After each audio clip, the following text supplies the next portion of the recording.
E ter acesso a dados corretos e orientação de especialistas pode salvar vidas. Por isso, vamos receber agora a participação do médico mastologista, o Dr. Juliano Tozello, que está com a gente aqui no estúdio do FNU. Bem-vindo, doutor. Bom dia. Bom dia, obrigado pela oportunidade. Bom dia, doutor. Muito obrigada por aceitar o nosso convite e estar aqui mais uma vez em mais um Outubro Rosa, um mês em que se fala tanto sobre o tratamento e principalmente sobre o diagnóstico precoce dessa doença, né? Falando sobre esse diagnóstico o quanto antes, quanto ele pode ajudar nas chances de cura ou no sucesso do tratamento? Carla, sua pergunta é ótima, ela faz toda a diferença, né? A gente sabe que pacientes que fazem mamografia regularmente e têm a possibilidade de um diagnóstico precoce de câncer, a gente salva 95% das pacientes, ficam curadas, né? E, infelizmente, aquelas que não fazem, essas taxas de cura caem bastante. Doutor, e qual a principal resistência que o senhor nota quando encontra com o paciente no dia a dia? Para quem deixou de fazer o acompanhamento correto, só descobre quando está em estágio avançado? Quando eu questiono as pacientes, o momento do diagnóstico de câncer é um momento em que a paciente está bastante fragilizada, né? Então, a gente, no primeiro momento, tenta acolher essa paciente. Depois, quando passa o tratamento, a gente aumenta esse vínculo e tenta compreender qual foi o motivo dela não fazer os exames periódicos. Na maioria das vezes é medo. Medo e falta de informação, acho que são as duas principais coisas. Medo porque acredita que o câncer é uma doença incurável, né, em que o tratamento traz muito prejuízo para ela. E o outro é a falta de informação mesmo, a falta de conhecimento de que essa realização de exames periódicos pode fazer toda a diferença na vida da paciente. O doutor trouxe uma fala agora que as pessoas pensam, o câncer é uma doença incurável. Mas tem o tratamento, né, doutor? Tem o tratamento, tem o acolhimento. Eu gostaria que o senhor falasse um pouco mais disso, para trazer um pouco mais de esperança e abrir a cabeça das pessoas nesse sentido.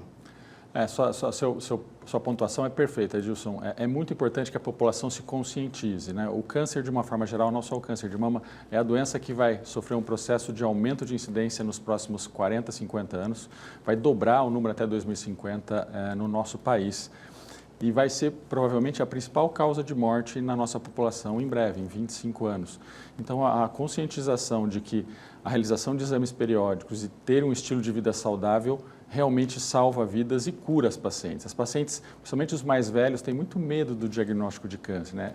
É claro que ela traz sofrimento para aquela pessoa que recebe o diagnóstico, mas a gente avançou muito. A gente tem muitos tratamentos, muitas medicações, evoluções na cirurgia e com isso as taxas de cura para essa doença aumentam bastante. Doutor, o senhor mencionou aí uma expectativa de aumento de incidência do câncer de mama nos próximos anos. A que se deve essa expectativa?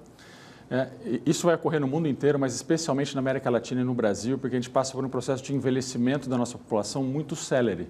A Europa levou 200 anos para envelhecer a população e a gente está passando por esse processo em 25, 30 anos. Então, isso não vai só aumentar muito a incidência de câncer de mama, vai gerar muitos problemas na nossa população, como problemas com a previdência, a aposentadoria, né? Enfim, a gente está passando por um processo, nesse momento, muito rápido de envelhecimento da população e a principal causa de câncer é o aumento da idade. Então, quanto mais velho, maior o risco de câncer. Então, há uma associação entre as duas coisas. Doutor, a gente já está recebendo algumas perguntas. Vamos aproveitar agora essa primeira conversa para responder aqui a pergunta da Claudete de Álvares Machado. Depois de 3 anos, estou na luta novamente. Dessa vez o tratamento está focado no pulmão e no fígado. Tem chance de uma pessoa que passou por um tratamento depois ter um novo diagnóstico e relacionado a outros órgãos, outras partes do corpo? Infelizmente, sim, Carla. Isso depende basicamente do diagnóstico inicial, né? Quanto menor o tumor no momento do diagnóstico, menor a probabilidade disso no futuro acontecer. Quando a doença se dissemina, a gente tem tratamento, há controle, mas a gente não fala mais em cura. Mas a gente tem evoluído bastante, a gente cada vez mais tem tratamentos que prolongam e dão boa qualidade de vida por muitos e muitos anos a essas pacientes. E depois do tratamento, né, uma alta, não sei como é que vocês chamam exatamente, como que é feito o acompanhamento desse paciente, com que periodicidade? Após o diagnóstico de câncer, a gente, nos primeiros anos, tem uma frequência de consultas mais próxima. Geralmente, para a mama, a gente se vê a cada 6 meses, por um período de 5 anos, e após 5 anos, a gente, por um período mais longo, anualmente, né? No Sistema Único de Saúde, onde a gente tem uma restrição de pacientes, muitas vezes a gente cria critérios de alta após 5 anos. Muitas vezes as pacientes recebem alta desde que tenham um diagnóstico inicial do câncer. Muito bem, a gente já respondeu então a pergunta da Claudete e outras dúvidas já estão chegando. Vou aproveitar e desejar aí, muita saúde para a Claudete, que ela tenha força aí nessa nova etapa de tratamento, e para dar um tempo maior para as pessoas mandarem dúvidas, a gente vai fazer uma pausa agora. Pode participar dessa conversa por meio do WhatsApp 981159305, a sua experiência, a sua história, compartilhar sua pergunta pode te ajudar e ajudar muitas outras pessoas também, como o doutor acabou de mencionar, né? Às vezes a falta de informação leva as pessoas a sofrerem com a doença, não terem tratamento correto, né? Ou terem algumas barreiras nesse processo. Compartilha com a gente sua dúvida. Daqui a pouquinho a gente conversa mais, doutor. Vai ser um prazer. Até já. Continuando o papo aqui sobre saúde, a gente está contando hoje com a participação do médico mastologista Juliano Tozello, justamente nesse mês que é chamado de Outubro Rosa, para conscientizar, levar informação e um pouco mais de tranquilidade e esperança para você, mulher, ou você familiar de alguma mulher que está aí nesse processo de tratamento e diagnóstico do câncer de mama. Doutor, já respondemos algumas perguntas no nosso primeiro tempo da conversa e agora a gente vai colocar aqui na tela mais perguntas relacionadas a esse tema. São muitas dúvidas e algumas experiências compartilhadas também. A Cristina Cavani, de Prudente, conta que teve câncer de mama, descobriu, começou o tratamento, falou que fez cirurgia e que está curada. Os exames regulares são importantíssimos. Importante uma pessoa compartilhar essa experiência, todo esse processo e falar de uma forma até mais leve, parece, né? É legal, Carla. As pacientes que dão testemunho, né, que passaram por essa experiência e comentarem sobre isso, incentivam as outras mulheres a realizarem os seus exames de rotina. Então, é legal que venha pessoas a público comentar que passaram por isso e continuam a sua vida aí seguindo em frente sem problema nenhum. Doutor, eu gostaria que o senhor comentasse a respeito dessa mensagem que nós recebemos da Cristina Cavani. Ela disse o seguinte: ela teve câncer de mama, descobriu, começou o tratamento, fez a cirurgia e está curada. Os exames regulares, eles são importantíssimos. O doutor comentou até agora há pouco a respeito da periodicidade de exames regulares. Tem casos mensais, casos trimestrais, outros são semestrais, anuais, mas é importante fazer esse acompanhamento, né, doutor? Sim, para quem teve o diagnóstico de câncer de mama, de uma forma geral, a gente acompanha nos primeiros anos ao término do tratamento um pouco mais próximo, como eu comentei, a cada 6 meses, e após 5 anos a gente faz esses exames anualmente. Então, esse é o período mais comum, né? Mas isso varia um pouco a depender do estadio inicial da doença, se é um estadio mais avançado ou mais inicial. Eu queria, se vocês me deixassem, falar sobre a vacinação. Vocês comentaram no começo, vacina salva vidas, né? Vocês comentaram, a vacina do HPV protege para câncer de colo uterino, um câncer ainda muito prevalente nas mulheres jovens no nosso país, entre outras, câncer de pênis, de vulva, de vagina e de cavidade oral. E uma outra vacina que também previne câncer é a vacina de hepatite B. Então, são vacinas que estão disponíveis nos postos de saúde e previnem câncer. Então, fica a informação aí para o HPV, que é uma infecção por vírus transmitida sexualmente, está disponível nos postos de saúde para meninos e meninas até 19 anos. Olha só que informação boa, né? Para a gente falar. Às vezes está implícito, às vezes as pessoas não têm esse conhecimento e aí relaxam, deixam de ir, manter a carteirinha de vacinação atualizada e olha só, o nosso tema hoje aqui é o câncer e a gente vê que por meio da vacina você pode estar prevenindo essa doença que deixa tanta gente um pouco mais fragilizada, amedrontada. A Jaqueline Reis está falando aqui, quais cuidados devemos tomar para não desenvolver as células cancerígenas? Quais seriam os outros cuidados, doutor? Excelente pergunta. Câncer, de uma forma geral, ela tem 2 princípios básicos. O estilo de vida. A gente sabe que alguns comportamentos aumentam muito o risco de câncer de uma forma geral. Então, fumar, né, aumenta muito o risco de câncer de pulmão. A obesidade é um grande fator de risco para diversos tipos de câncer, inclusive câncer de mama nas mulheres na pós-menopausa. Uma alimentação não saudável, então o consumo de alimentos industrializados, são esses alimentos que não são naturais, aumentam de uma forma geral o risco de câncer. Então, o estilo de vida não saudável aumenta o risco de uma forma geral da maioria dos cânceres. Doutor, temos 2 perguntas ali, imagino que elas são parecidas, elas têm relação. A pergunta que fala explica pra gente por que em alguns casos a mulher passa por cirurgia e em outros não. Tem uma outra pergunta, eu perdi ela de vista agora, mas fala sobre, tem tratamento que é feito com radioterapia e outros tratamentos com quimioterapia.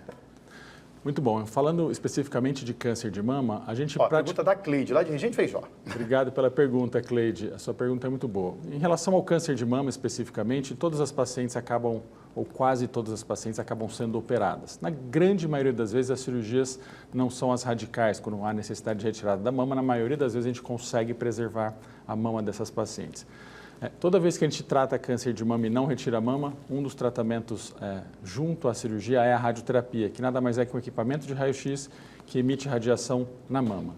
Em relação aos tratamentos sistêmicos ou medicamentosos, aí se inclui-se comprimidos e a quimioterapia, que são medicações que na maioria das vezes são recebidas na veia, não são todos os casos que precisam dessas medicações. Mais ou menos 20 a 30% das pacientes com câncer de mama fazem quimioterapia, então ao redor de 70%, principalmente no diagnóstico precoce, não é necessário quimioterapia. Olha só, mais uma informação importante para você fazer esse acompanhamento com frequência. Vamos ver essa pergunta que está bem aqui embaixo, ó, sobre o uso de anticoncepcional e remédios para reposição hormonal.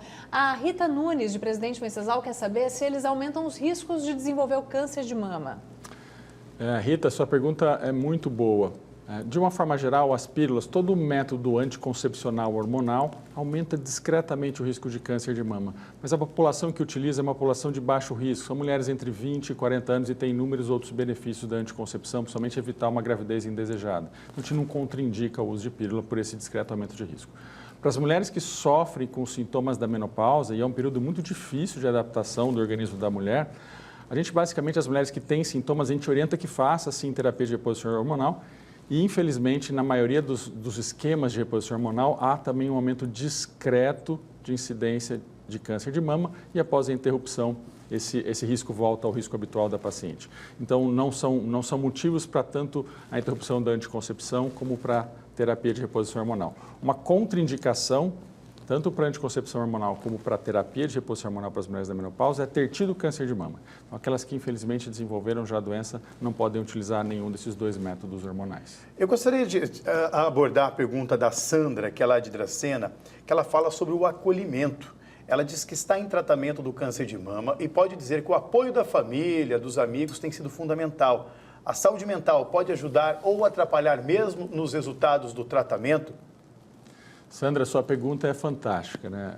Receber o diagnóstico de câncer é muito difícil, impacta não só na paciente, mas em toda a família. Então, ter empatia, né?